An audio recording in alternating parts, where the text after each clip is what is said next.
Oh, there it is. And the blue go live button's there, and I'm clicking it, and we're live.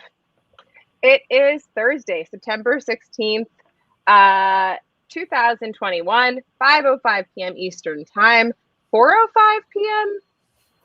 Yeah, Chicago we're an hour time. different. It's just an hour. I know. I always forget if it's 1 or 2 or if there's some weird daylight savings thing. So, but we are not allowed to have fun anymore. But in lieu of fun, and this might actually, I think, sound very much in lieu of fun for a lot of people, we're allowed to discuss a 150-page long antitrust decision in the recent Epic Games versus Apple case that just came down last Friday. Yeah. And we have the University of Chicago Law's own Randy Picker here to join us. Welcome back to the show, Randy. Thanks for coming. Nice to be here. First, before we start, I had a rumor. Do you do stand-up comedy? Wow, what's the right answer to that question? So the answer to that question, honestly, is I mainly do improvisational comedy. Oh. Though cool. I have done a little bit of stand-up. So they're very different activities, it turns out. They are. Well, we think of this as... You can find me on YouTube if you're so inclined. Oh. Well, awesome. Wow. That's very cool. As a respect. That is... Honestly, man, if you get me to talk about it, I'll sound like I've joined a cult. But I'm a huge fan. I think it's good for the fun, but it's also good for the soul, good for you as a human being. I told Scott that this show, like when we started this show, I think he was surprised by it, but I was like, when he joined and like what Ben and I were doing, and he saw like how literally we had almost done, like, I mean, when I have to do intellectual prep work for a lot of people, I just am like, have no time and there's never going to be any way. And I'm like, no, this is improv. And then the thing is, you always say yes. That is like one of the rules of improv is like, and it does change. It changes your whole mentality. I think I mean, Second City has tried to turn that into a very big brand and mainly successfully. So I'm happy to chat about that at some point, but not today. Yeah, totally. So you want to give us kind of the TLDR on kind of not necessarily the decision, but kind of the background going into the decision and where things stood? Yeah, I'd love to do that. So, and for me, when I talk about this, I want to go back to what I think of as the beginning. And the beginning is January of 2007 when Apple releases the iPhone. And if you haven't watched Steve Jobs do that presentation, I don't want to say stop and get out of this and go watch, but watch after this. And the critical thing for today's discussion there is how locked down the iPhone is. There are 15 icons on the screen. That's all you get. There's no place to get something else. Apple has chosen which ones to put there. And there's no other way to add functionality. There's a genuine browser, so you can go surf the net, as it were. But you can't add games or anything. And so that was obviously a choice. And Apple evolved away from that. And they evolved away from that in 2 stages. So stage 1 was that they said, well, we're going to let you play games and stuff through the browser. So Web 2.0 and things like that. We're not going to curate. We're not going to charge. It's going to be the Wild West. And developers said, no, we need different functionality. We need functionality that gives us better access to the device, just like we would with a computer. And eventually Apple says, okay, we'll do that. We're a little concerned about malware. And malware turns out to be an important part of the story and how the decision came out. But Apple says, okay, we'll do that. And they roll out what we think of as an SDK, a software development kit. Here are a series of tools that you developers can use to access the device. And here's an app store. And Steve Jobs, this is in March of 2008. Jobs says, most places they're charging 50% for distribution. We're going to give you a break. We're going to charge 30. So that's what we're going to do. And so they roll out the App Store in July of 2008. And obviously, that is so fascinating. Just that one thing, because that's the 30 number becomes like really important, right? 30 number is huge, and it turns out that number, which, you know, you read Judge Rogers' decision, she says that they sort of pulled it out of the air. You know, if you're Microsoft running Xbox, they charge 30. If you're PlayStation, they charge 30. So 30 is this sort of, this number that's out there. You know, I'm an economist. I like my numbers to come from places. This one doesn't obviously come from anywhere. Yeah. Okay. Yeah. So that's the big picture on the phone. Then we'll jump forward. So if you jump forward, obviously the App Store becomes this enormous profit engine for Apple.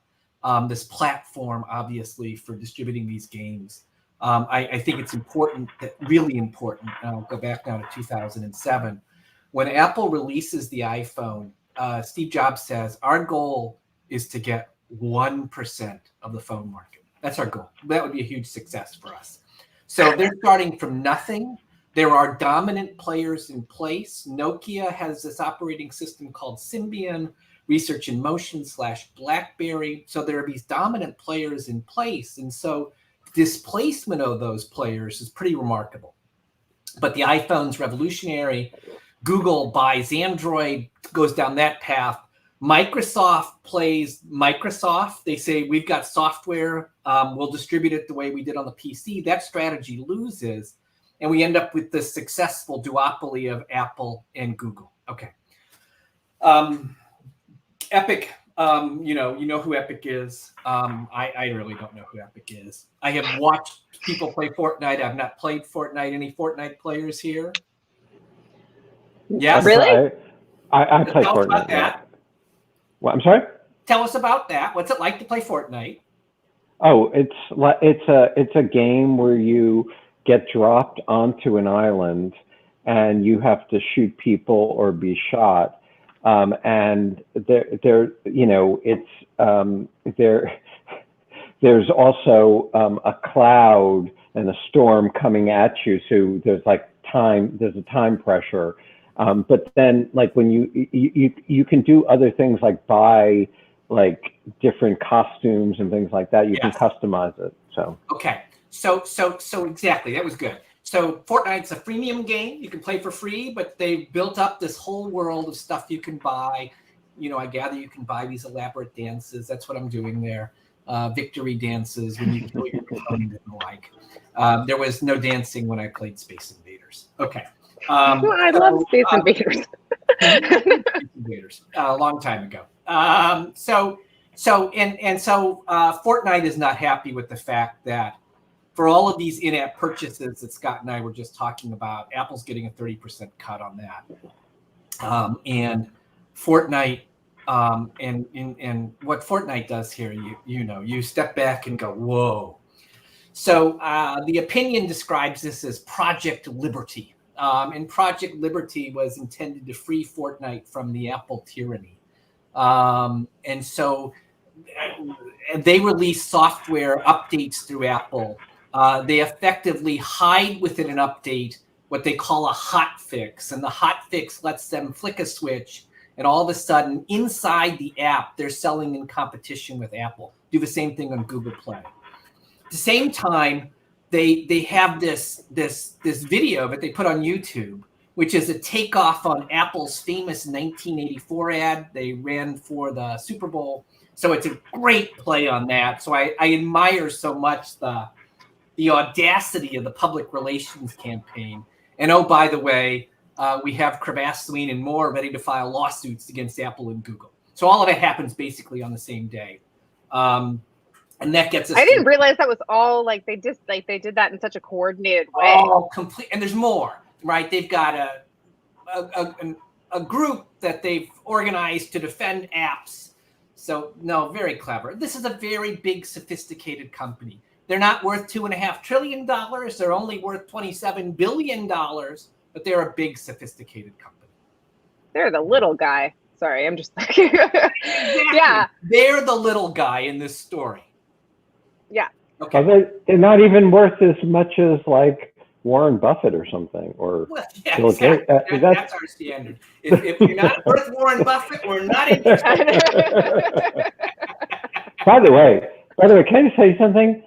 Just as a editorial comment, you make antitrust sound really interesting. Doesn't he? He's really. We're going to talk about railroads in the 1890s in Monday in my class. It's killer. What? Okay. Yeah. So we get this lawsuit, and Kate, you said late Friday afternoon. This it was late Friday. page decision came out, single spaced, and that's where we are. So I don't know where you want to go next, but that's the background. Yeah, I guess I mostly want to talk about kind of the battles over the line drawing, about how they were deciding to measure this market, like how they managed to. I think this is fascinating, right? Because from my understanding, and I don't know if this is just where they eventually got or this is where they started, Epic started with kind of this really kind of, I think, of course they did. I guess the thing that you always do is go as big as you possibly can. Yeah. Right. And then and then of course I think, well, I don't know, and the other way, if you're the other guy. Yeah. So they went really big and said video game market, the video game market, that was basically the application based video game market on mobile phones or something to that extent was the market that Apple was dominating. Yeah. And the transactions for. Yeah. So obviously there's all of this occurs within a body of case law. And the leading decision, which clearly influences how Judge Rogers sees this situation, is the American Express case. So American Express came out, Supreme Court case 2018. Very controversial. Well, that's what I was just going to say. So thank you. So certainly if you hang out with the right people, very controversial. Depends on who you are. But controversial is fair. And what's interesting about that case is maybe you could just state what the case was. Yeah, sure. It's a little complicated, but it's not that it's basically tell me if I'm wrong here. It's basically a suit against Amex for transactions, right? And it's about defining what they call the two-sided platform, and whether if I'm taking your money, Scott, and I'm Amex, and then I'm giving your money to the other person, I'm taking a cut, which side of that transaction do you measure the dominance on? Do you see what I'm saying? And so do you have to do both, or do you just do it on one, or just do it on the other? Is that kind of right? Am I getting it kind of right? You're in the right zone. I'm going to break it down just a little bit. Sure. I reached to get my Amex card. I'm not going to put it up so you can see the number. Yeah, please don't do that. Yeah, exactly. But what happens is the case is about this point. I go to present my Amex card to complete a transaction, and at the point I do it, can the merchant say, we pay American Express more at that point to complete the transaction than we pay Visa. Could you give me a Visa? And Amex has what's called, and this does play in this case actually, an anti-steering provision. Yeah. You agree to take the Amex card. You can't at the point of sale say, could you give me a different card? That's what that case is about. And the legal dispute then is the United States sues Trump administration, drops out. So it's Ohio versus American Express, but that's a detail. The legal issue in that case is whether or not it's an antitrust violation to restrict competition like that at the point of sale. And as Kate was saying, what makes that case sort of interesting is that the Supreme Court embraces this two-sided markets framing and sort of says, and two-sided market in that situation, just to get it right, you've got the Amex as sort of the platform, and you've got merchants. Do they take the card or not? Yeah. On the facts of the case, for example, something like 9 million places take Visa and only 6 million places take Amex. So 3 million people say, Amex, you're too pricey for me, I don't take it. Those are the facts, at least at the time of the case. So you've got the merchants, some who take Amex, some who don't. And then you've got customers, right? And customers say, should I put a space in my wallet on this card? And so that's the nature of that, where consumers want there to be a lot of customers who take it. If no one takes it, why should I take the card? Why should I have the card? And merchants are saying, well, look, you got to show me your customers, or why else should I bother with your card? So that's what makes it a two-sided market. And the Supreme Court, sort of in a Thomas opinion, sort of goes whole hog and said, yeah, we should do it. So that's modern economics, modern microeconomics. That's what we should do. And so they embrace this two-sided markets framing. And they I'm sorry, what do you mean that's what we should do? I'm sorry, what do you mean yeah, sure. That was quick. So they effectively say the leading way to understand these situations is through this two-sided markets framing. That's the best way to understand it. That's, and the revolution, the Chicago Revolution, if you like, I don't necessarily like, but that's what the market would say. The Chicago Revolution and antitrust has been the incorporation of economics into antitrust analysis. Okay. And so the Thomas opinion says, oh, we did that in the old days with ordinary price theory and microeconomics. Now, two-sided analysis is the next 2.0 version of that. I see. I gotcha. Okay. So that's what we're going to do here. And consequentially, what that means is that the plaintiff in this case, in alleging a violation, has to pay attention to the consequences of the practice for both sides of the market. You can't just say merchants are paying more. Well, maybe that's to fund what's happening on the consumer side. Right. So that makes it a lot harder for people to bring cases.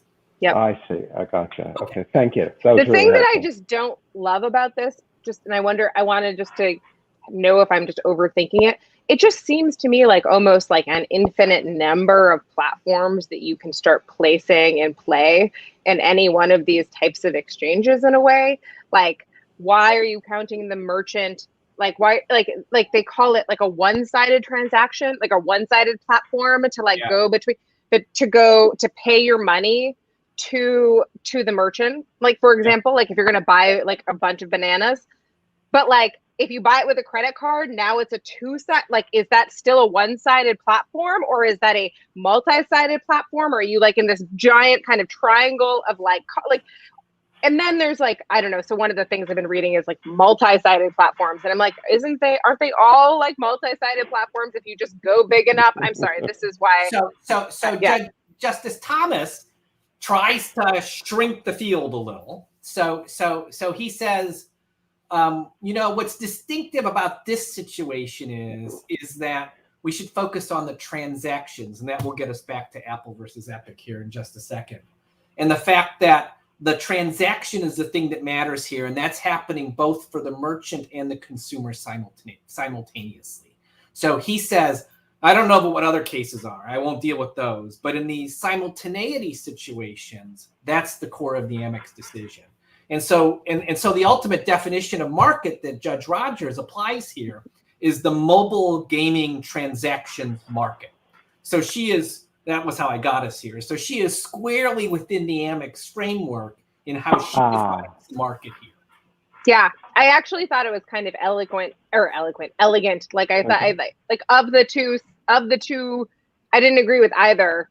And well, I was exactly. She said, "You're wrong. Here's what it is." Yep, exactly. And I was like, yeah, it's kind of is what it is. That's but what she did. Yeah, did you agree with that? Like on the facts? Well, so now I'm going to say a word that I regard as a dangerous word, and that word is submarket. And so. Whoa, yeah. Randy. Okay, close. I'm sorry.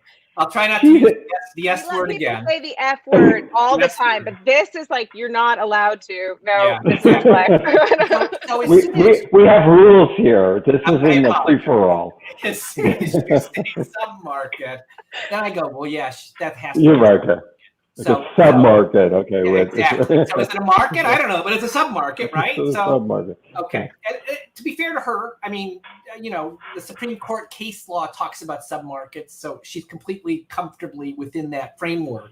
And on that sense, whether there's a bigger market or not, I think she's right that there's a meaningful submarket here. Part of that has to do with, and she talks through this 180 pages, single-spaced in detail, is the difference in how people play games, that the kinds of things and the circumstances under which you play games on an Xbox or a PlayStation is different than what you're doing on the iPhone. And so I think she's almost certainly right that those are meaningfully separated.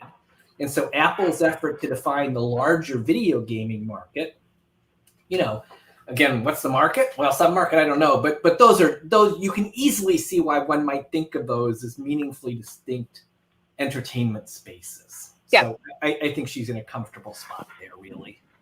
So I'm seeing that even though there is some, so basically, okay, so actually who kind of comes out? So now that this is the market, who comes out? Like who wins?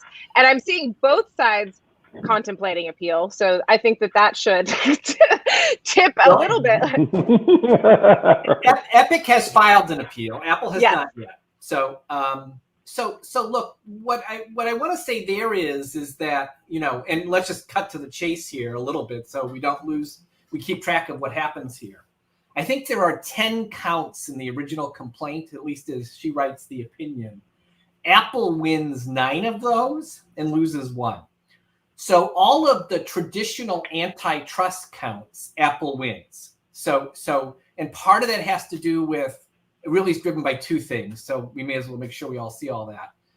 One is she says she has a market, so now she can calculate market shares, and she does a little math there. And she says, well, Apple's market share in that market is, depending on the year, maybe 57%.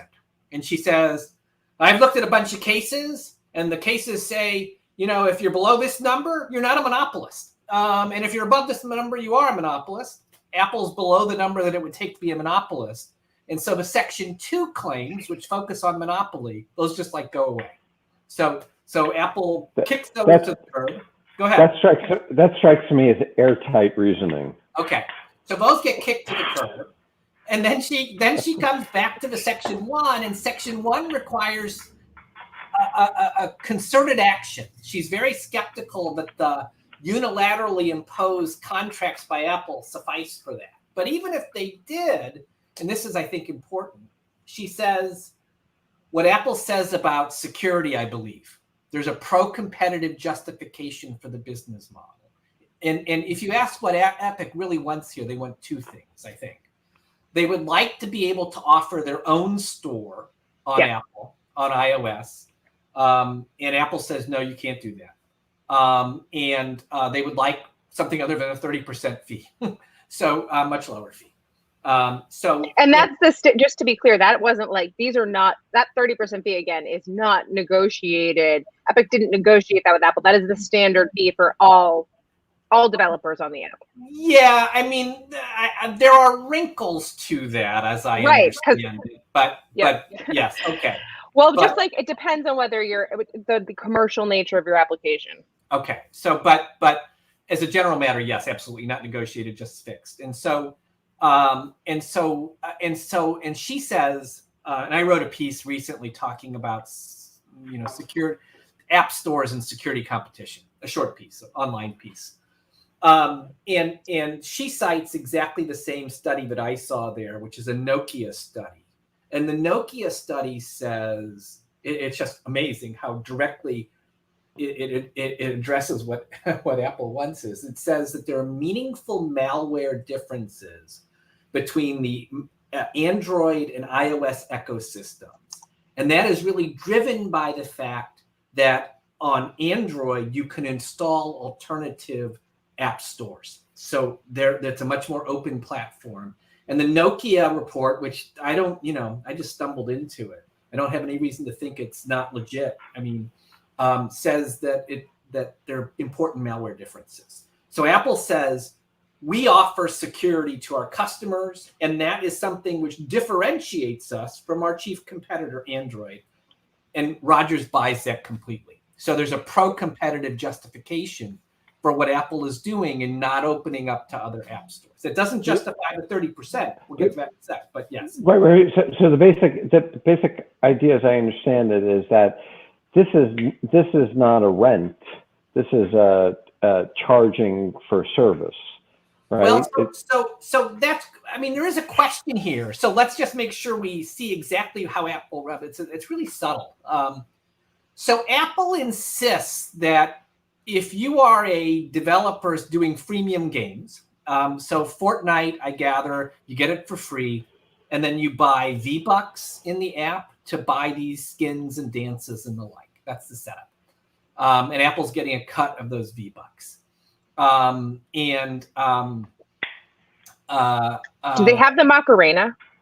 I remember the Macarena. I probably in a younger period did the Macarena. Can't swear to that, but certainly We'll see if it's in the thing. Someone who plays Fortnite can tell us. Who's not will Scott. Not be on YouTube. Yeah. So look, Apple. The 30% is not tied to anything in particular, but the way they collect it and the way they can see how much they should collect is they insist that these purchases occur through their in-app payment system. Now, that system, they actually don't do the payment processing. That's what the opinion is so clear on, and that came out in the trial. They actually pay Visa to do that. So Apple's not trying to take over. Yes. They're not trying to take over. Really? Interesting. I said, really? That's I didn't know that piece. Yes. They're not trying to somehow take over or monopolize this adjacent market. They don't care about that market. It is just a mechanism for counting how much people are paying the Epics of the world and collecting their 30%. And that's what she says. So it's not at all clear that this 30% commission would go away if all of a sudden you told Epic that they could use an alternative app processor, payment processor, right? It would be harder for Apple to collect it, right? Because they wouldn't have their counters in there. It all would be of Epic it, right? counters. So how do you audit? How do you know, right? So the system they've designed is one that makes that possible. But this was Scott's point. They are charging for the platform. They're charging for all the patents associated with it and all the other services they provide, right? But and the other services that they provide are not insubstantial. Exactly so. Right. Agreed. I mean, so right. I mean, the thing about you said like that there was a difference in terms of Google malware versus iOS malware. Like saying like there's like a difference between like gun violence here versus Kabul. I mean, I mean, the Google Play ecosystem is not great, and I stay away from it. And iOS is really good. You can download. I mean, and they do pay a lot of developers to review everything and to that's like this is not. I mean, this is so that's why I said they're claiming it's not a rent, it's a service. I mean, like there is just a bit of a rental, obviously, because like they're paying for the platform, you're paying for the platform and stuff, but they really are doing a real substantial service. The only problem is, of course, is that there's no justification for why they picked 30. Exactly. And the opinion's crystal clear on that. It's not a cost-based measure. It's not tied to anything. Again, did any of it? I don't want to spoil the surprise, but was there just like a moment that they did discovery and figured out that there was just some associate sitting in their office in Cravath, and they just like picked 30 because it was their birthday or something, and that was how old they were turning? I don't think so, but I mean, look, I mean that number, because Apple produces reports. You look across many stores and you see it. Indeed, somewhat embarrassingly, I would have thought, but maybe not. Epic runs its own store, and at some point they were charging 30%. See, that's really embarrassing. Like now they've cut it. So now they're only charging 12%. But Roger says they're losing money on that at this point. They need to be charging more. She thinks it's a loss leader at this point, but she says 12's not covering it. So where does this 30% come from? You acted before like you knew. No, I don't. You really don't know. No, I thought it was the opposite. I thought you knew. I thought the claim is that it was what Steve Jobs said was the competitive advantage, like the price cut that Apple gave you, which is 30% instead of 50% is 30%. So he says at the beginning, in the very beginning, he says, if you look at how much retailers take, it's like 50%. But I do think that the 30% figure tracked what was going on in the game console industry. Now, that's, that industry, if you know anything about that industry, when Microsoft releases the Xbox, they're losing supposedly $100 to $150 per Xbox. They are selling the Xbox at a loss and they make money on the games, and so they have to control that games, and they charge developers these royalties to compensate. That's pretty typical, though. With But yes, absolutely. Apple is not losing money on iPhones. Right. Quite right. Yes. So that 30% figure, which maybe makes more sense in a framework where the device is being cross-subsidized, that's not the cross-subsidy that's taking place here. So what is the one thing that Epic won on? And are they appealing basically on the other 9 kind of run-of-the-mill, like antitrust things that they got like shooed away about? Yes, so good. So let's do that. So as I said, they went 1 for 10. Now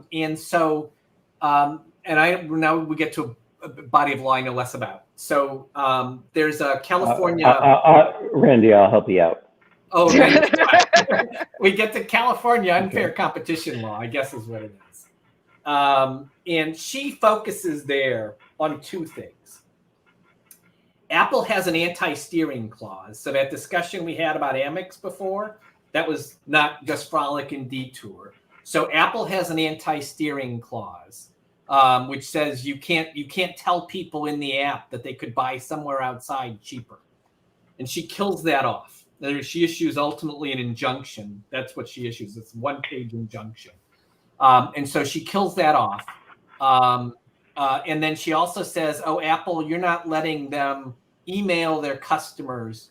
And that limits competition. So she kills that off. And all of that she sees as unfair competition under applicable California state law. So that's the winner. So like it's just the state claim under California law. Wow. Okay. Yes. Wow. And not so we're, just to be clear, again, there were California, as it were, antitrust claims, and those got killed off too. Right. Are those, how duplicative of those are of federal? Like, are they pretty usually close? Pretty close. duplicative? Yeah. Yeah, like bringing state constitutional claims alongside, like, I mean, well, actually, California is a little different on the First Amendment, so I don't want to say that. But in most places, they're very closely tied. That's okay. So Epic now files, so they're appealing. I mean, I guess maybe all of it except the state claim. I assume they're not appealing the part they won, but I assume they're going to appeal. And those briefs, I not that we care about that, but I'm teaching antitrust starting Monday. I think Epic's brief is due at mid-December. So Ninth Circuit, that matters in the sense that an important tech antitrust decision there is the Qualcomm case. The Qualcomm case, I think, is seen as pretty defendant friendly. So Epic will have to deal with that. Now, Epic's represented by Cravath, Swaine, and Moore. They are, high-end attorneys. In the old days, they never heard of them. Defended IBM in the antitrust case. I didn't get an offer from them. I just want to in a day where for some reason I've been bringing up past. So funny. I will do employment offers. I will do you one better, Scott, which is that like I was my OCI, like my on-campus interview when I was in law school, was in 2010, and it was the year after all of the complete decimation of the law, and like Cravath didn't even come to Georgetown. They didn't even show up. Not just I didn't take it personally because it was like everyone, So when I was doing interviewing for second-year jobs after the summer after my second year, I went 23 for 24 on callbacks. But which one do I remember? Yeah. Okay. Yeah. Exactly. But my flame out at Cravath, Swaine, and Moore is like one of my most retweeted threads. That was like an epic screw up of colossal proportion, which I don't want to use up valuable time telling, but I want to hear that story if we have time at the end. Yeah, I don't think I've read that. Okay, so it's a 90-second story, but it's one of the. Oh, tell us that. Just go ahead. Yeah, let's hear it. Okay, so I had gotten a lot of offers, because it was like in the 1980s, and like everyone, the law firms had a lot of money. So I was getting a lot of offers. So I go to Cravath, Swaine, and Moore, and you have interview, you go to it, a different partner and then associates, and everyone was going great except for my last one. I walk in, and there was this guy, I don't know if you remember, his name was Robert McCrate. And Robert McCrate, the McCrate report. Well, right, the McCrate report, of course. Yeah. He had like the corner office, okay? And I walk in, and it's all windows, and it's overlooking Brooklyn, and it's really dramatic. I say, wow, that's really dramatic. He said, yes, it's very significant for me. So he points to a bridge over there, and he says, you see that bridge there?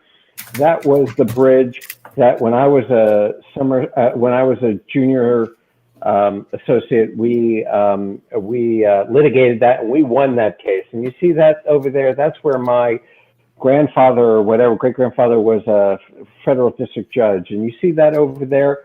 That building, that's under litigation right now, and I think we're going to get that injunction and everything like that. And so I pointed out, I said, you see that building over there? He goes, yeah, I guess. He goes, I once had pizza there.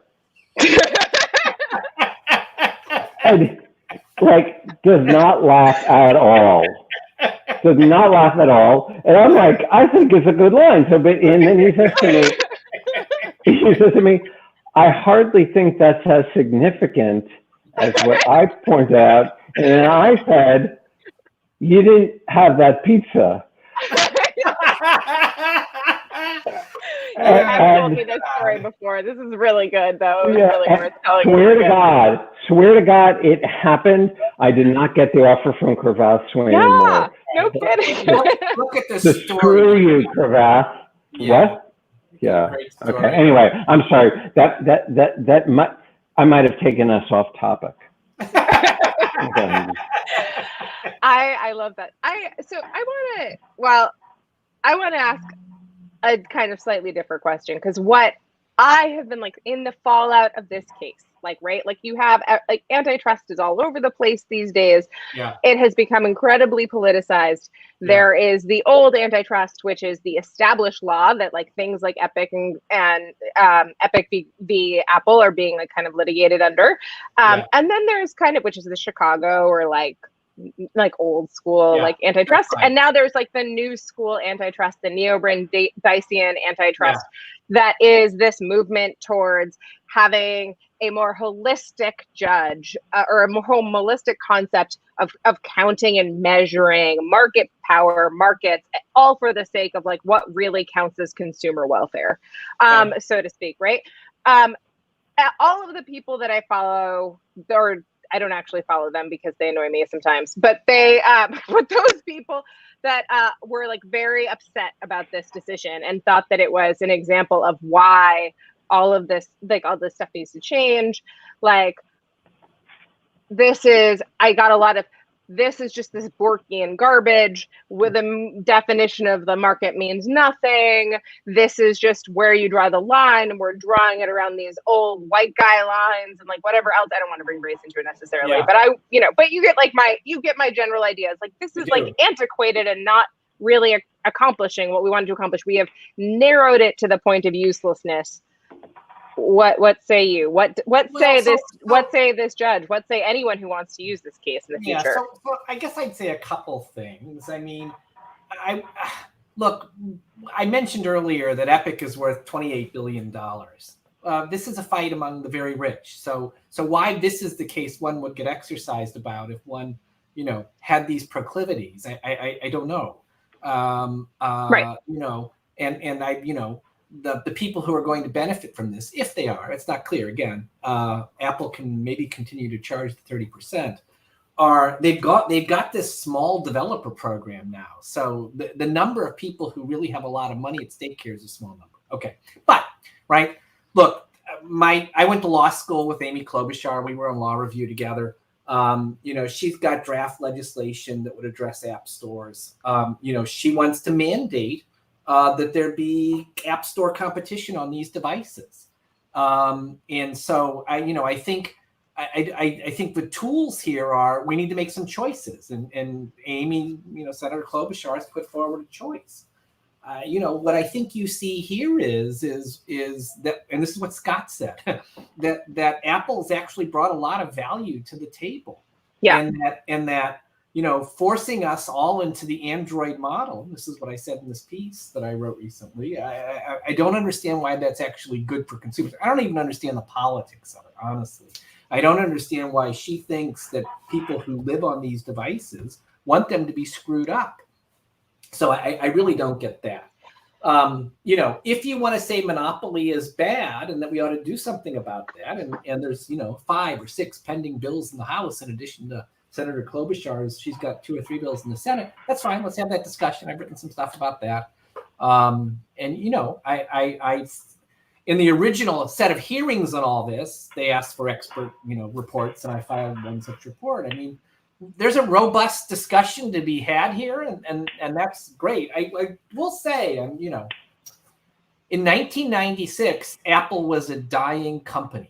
I remember that so well. Do you remember their comeback through their marketing campaign of Make the Switch? Do you remember this? I don't remember that. So oh no, it's like people giving testimonials about switching to Mac, and like they would hold up like their like iMac, and they'd be like, okay, maybe that was just me. But yeah, anyways, that's why I literally it's a success. It's obviously really the iPod which changes the trajectory of the company, and then that feeds, of course, into the iPhone. So. And of course, in 1996, at the end of 1996, they bought Next and brought back Steve Jobs. Scott, you want to say something? Yeah, I was just going to say, God forbid we should talk about this because no good ever comes from it. But I'm really hate to say this. It's not. I'm not going to say submarket. Don't worry. I was going to say it's not the S word. So I knew you were. No, it's not the S word. Yeah. But my understanding is that the EU is breathing down the app stores next, right? What's the deal with the EU? Yeah, so that's fine. So multiple things there. So the EU has a number of traditional antitrust investigations going on. We'll see what those do. What I'm going to say is, if their track record is tells us anything about the future, the answer is nothing. And what I mean by that is if you look at what they did in the Microsoft cases, they took a number of actions there. They got lots of big checks. I think they accomplished nothing with regard to competition. That's true, I think, on Google as well. So if you go to StatCounter and look at Google's market share in Europe versus Google's market share in the United States, it's a flat 90% for them. Okay, but where the Europe is going to matter is they are clearly farther down the legislative path than we are. They have a draft piece of legislation called the Digital Markets Act, the DMA. And the DMA will move much more towards a, public utility style regulatory framework for these industries. Wow. Try a version of that. I taught it in my tech policy seminar in the winter. They would have effectively forced Google. Kate mentioned in the, when we were talking AT&T, the Digital Markets Act would effectively force Google to become a wholesaler of all of their data. I say a wholesaler. It's not clear they're going to get paid, if they get paid a wholesaler, but to force them to share all of the data they have in a variety of ways. So the DMA's got a variety of provisions like that. My assumption is some version of that will get through. Indeed, Germany passed a version of this a couple of years ago now, at this point, at least a year ago. And, they've got pending investigations of any number of these companies. And those may or may not, I don't know. I don't think we've seen that play out. Those may make a difference. So Europe is, and, they're more willing to try than we are. And they have been. Though obviously, the new Washington, who knows what's going to happen there. We should maybe have Daphne Keller on to talk about the DMA. She does an incredible job keeping up with everything.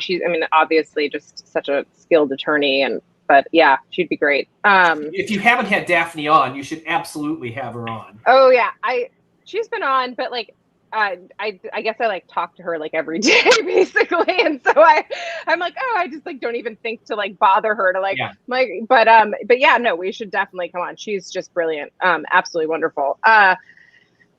Mostly I've been working with her with DSA stuff, not the DMA. Exactly. But she's also been doing the DMA stuff because it kind of overlaps with the intellectual property and innovation, overlap with antitrust. Dr. Doom, we have time for 2 questions. Dr. Doom and Richard. Dr. Doom, you are a voice in the ether. Please speak to us. Sure. Another question, which is related, occurred to me, which is that there is an ancient history sort of analogy. Microsoft was running what they used to call butterfly markets, two-sided markets with getting developers on one side and the customers on the other side. And they talked about having a tax. It was internally discussed as the Microsoft tax, which seems very similar to this. And there was litigation specifically over certain things that could pass through their choke point. For instance, Google Chrome. And in fact, they were forced, that market was forced to actually allow distribution. Now, of course, the price was zero, but why isn't this analogous to the app stuff? And related to that, you talked about certification. Well, in the real world, there are certification companies in competition with each other, like ETL and Underwriters Laboratory. Why in the world isn't this open so that there are different certifiers and people can make a decision?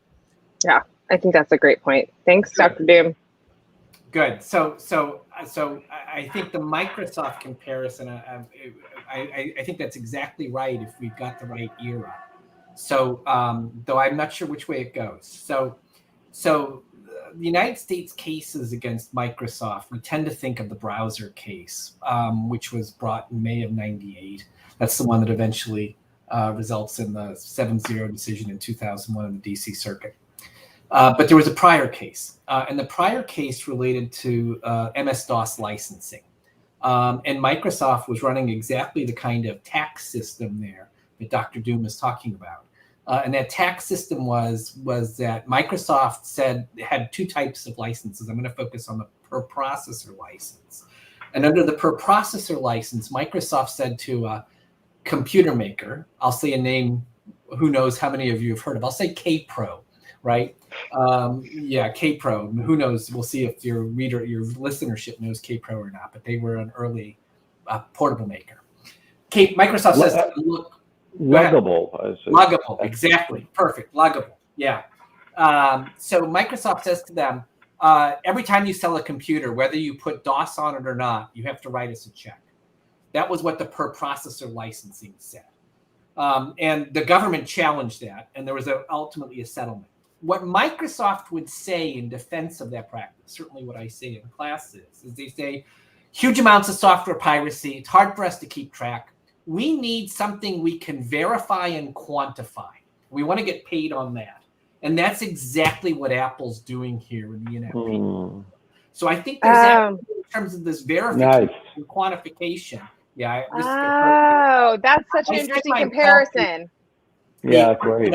Drunk dial voicemail sometimes. I use Google Voice and I had this thought late at night the other night, was after reading it. So I think that's the right comparison there. The Google Chrome point there is interesting. It is completely fair to say, I'm writing this book and I talk about the emergence of Chrome. There is absolutely no question that the eventual remedy in the Microsoft case freed up competition there and made it easier for Chrome to get distribution. Mm-hmm. So I do think that matters. And obviously Chrome displaces Internet Explorer. On the certification, which was the second point. Yeah, you're absolutely right to say that we could figure out how to run competing certification. Apple is still going to want to charge for everything. There's a zillion patents associated with the App Store and the like. There's obviously an audience gathering, and Rogers sees all of that. So that you'd have to still build out all of that, even if you allowed for competing certification. Obviously, competing certification gets us back to Daphne to some extent, because that's a moderation system. And let's talk about, how well we think those systems work. But it's possible. No, it is a moderation system, or it could be like you can consider certification a way of doing like a market for rules or like a standardization. Like I think that's correct. Richard, I love your question. It's a really good one. Go ahead. I feel like I'm asking the same question that was just asked, but it's in a similar vein. Oh, really? I thought it was a little bit different. Well, it's a little different. Yeah. So I understand how Apple's concerns about malware inform their decision to limit the purchases of apps to their own store. But I'm curious, really, if that's the entire story. And I just think about over the years following Apple, that they've also been concerned with the reliability of the platform, going beyond that, and which is it's arguably a different issue than malware, although malware is a reliability problem. I guess my question is, why can't the consumer be allowed to make this decision about taking these risks? We can. I had a friend who jailbroke his iOS device. And there was no problem. That was a risk that friend was taking. So why isn't this something that consumers sure hard to do? I want to hear Scott on this too. I feel like Scott has thoughts. Wow. Do you want to go first? Oh no. Go ahead, Randy. I just meant Scott's been working on malware stuff lately. This is what I want to say, and I'm not going to get it's Alex Stamos, I guess. Alex. Yeah, Alec. Thank you. No, Alex. It's Alex. Alex. Good. That's what I said. Okay. So I saw some tweets from him on this, I think. I'll have to go back and check. But here's the idea. It's a pretty simple idea. He says sophisticated users want choice, right? They can manage choice. The problem with phishing and social engineering attacks, and that's what she talks about, Rogers talks about in the opinion, is how you run that sophisticated user system simultaneously with all these unsophisticated users. I told Alex, by the way, that this tweet stream was that he was like, I was like, this is like the Madisonian, like explanation for like malware protection. It really is. It's like you need an elite to like do some things. You just do. Like so the problem is, how you make both of those run in the same, give to the sophisticated and somehow protect the less sophisticated. And so and that's what, and Rogers obviously buys that idea, Judge Rogers. And so I think that's it. I mean, I think I'm reasonably sophisticated. I still think I click once too often occasionally on something I shouldn't click on, right? I mean, Did you see the new, did you see this? I was going to ask you about this, Scott. Did you see the new, I guess, like virus that has does not involve clicking anything that yeah. So this is the Pegasus NSO group stuff. Yeah. What happened with that? Well, that's there's an Israeli cyber weapons firm that manufactures and deploy. They sell. Let's just say they sell cyber weapons, cyber exploits to whoever will pay for them, and they have sold spyware, especially particularly virulent, difficult to detect kind of spyware called Pegasus, and this spyware has ended up on many people's, on human rights activists, on journalists, cell phones, and Citizen Lab out of Toronto has been reporting on this, and it turns out that for Pegasus, you normally have to, you'd have to click on a link, even though the text message that you would get would look really not fishy. But they developed a zero click where you don't even have to click on it, and that somehow nobody, as far as I know, there's no reporting in the press as to how this zero click happens, but the Apple rushed out a patch that everyone should patch their phones, the 14.8 update. I think it's actually a really fascinating question about various areas of security. So one role that one institution that plays the role of app security in the mobile space is the app stores. Right, they really do play. Right. But there are other ways in which exploits come about that have nothing to do with like gaming or app stores, and that is because there's a revolving door between intelligence services and the private sector. So basically, you have malware developers and sellers. Like, well, they work in the government, and then they come out, and then they use the tools and training and stuff, and then the governments protect them because they also use that malware. And so, like you can have sounds the just Apple, like the SEC and Cravath. Sorry. No, I just meant like Lloyd coming from like a government place of regulation and then going to work for private side, like for. No, that's right. So like, so there's like revolving doors in so many industries, and so like one huge problem is the fact that like there's an enormous market, there's an important market, a lucrative market for ex-intelligent officers, and there's nothing your app store is going to do to help you on that front. That having been said, I want to ask Randy just before we go the $6.4 trillion question, okay, which is, do you have an Apple phone or do you have an Android phone? Yeah, so that's good. So I currently have an Apple phone is the answer. So I rest my case. I have an Android phone.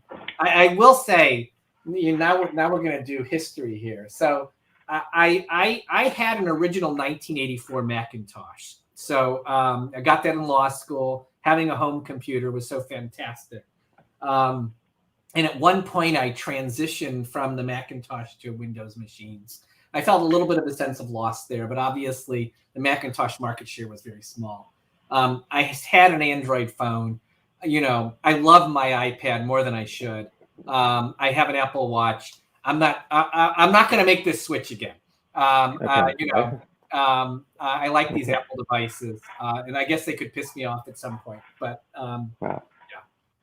Scott, you have a PC. You have it, right? Don't you? I'm a PC. Yeah. I have a Windows 10 laptop. Just to be clear, I still do. Right. I have a Windows 10 laptop, but I do Apple in terms of like iPad, iPhone, things like that. But I'm not a Gmail person. I don't want to be in the Gmail suite, the G Suite, and so we all have our kind of like allegiances and ecosystems that we feel comfortable buying into. But I will say one thing that I have never found Antitrust as riveting as I have in the last 60 minutes. I knew this was going to be so much fun. I'm really glad you came on. You are really great at. I don't want to oversell. I want to say this is like a normal day in class. Every day in class, it's pretty interesting. I would have taken Antitrust if this is what happened. Thank you, though. I appreciate it. So great. Great this is stuff. awesome. Thanks for having me back, Kate. Yeah, of course. Anytime. You can come whenever. And you can talk about improv sometime. Yeah. Just let me know. We will be back 22 hours and 57 minutes from now with a guest that I can't see because my calendar is 3 months ahead. With Tom Nichols. So Tom Nichols will be back tomorrow, and I think he is going to be talking about his new book. So that will be 2 hours and 57 minutes from now, and in 22 hours. It's the one about people being too whiny. No, that is I think the book is everyone's too whiny. I think that. No, I was hoping it was going to tell me how to whine better, but apparently not. Hold on. Is that unlikely? No, probably not. It is our own worst enemy. Oh, so I was really close. It's offered, by the way. Amazon is telling me if you like this book, you'll like Surrounded by Idiots, which is not by Tom, but it's by someone else.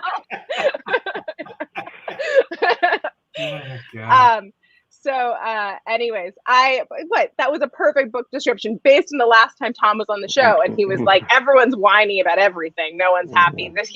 He talks about kind of the Adhedina of like modern life. And so that'll be what the book is about. And I'm excited to see him tomorrow. Randy, this was great. I will talk to you soon. And we don't have fun anymore, but in lieu of fun, we do have, I guess, like technically Epic is like 10 cents to the dollar of Apple. So yeah, no, maybe 1 No, cent. no, One it's cent. 1 cent. 1 cent. 1 cent. Yeah, that's like that. Oh, it's maybe- amazing. It's maybe amazing how that's- big Apple is. Maybe that's the new little guy. That's which puts it all in Yeah. perspective. Yeah. Yeah. Yeah.